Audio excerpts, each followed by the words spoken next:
মাহফিলের আয়োজকের বেশিরভাগ সফলতা হচ্ছে প্যান্ডেল ভরা নিয়ে। আওয়ামী লীগ তো চলে গেছে, আমি কিছু জায়গায় বলেছিলাম কয়দিন পরে মমতাজকে নিয়ে আসবে এরা শুধু প্যান্ডেল ভরার জন্য, কারণ মমতাজ আসলে প্যান্ডেল ভরে যাবে। আদারওয়াইজ ও তো মাহফিল কমিটির কোনো সাকসেস না যদি প্যান্ডেল না ভরে।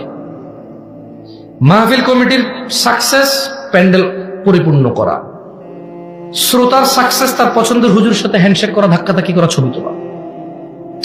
হুজুরের সাকসেস কিতনা মিলা है।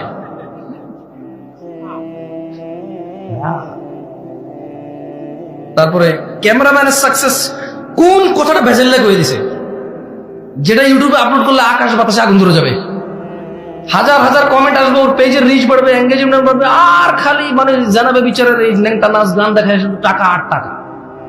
এটা হচ্ছে ক্যামেরাম্যানের সাকসেস। আর মাইক ম্যানের সাকসেস কি জানেন ভাই? 35% কম দিয়ে না, ওই শেষ পর্যন্ত বলবো যে আপনি তো দেখছেন টাকা যা ওঠার কথা তা ওঠে না, 30 নেন, 4-5 হাজার পরে দিন।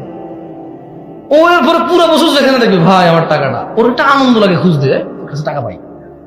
ও জানে দিবে না, ও জানে দিবে না, ওর টাকার ভিতরে একটা গৌরব কাজ করে, ওর কাছে টাকা পাই। ও জানে 35 কাছে 30 দিবে, ঠিক না? মাহফিল কাইন্ড অফ এরকম হয়ে গেছে।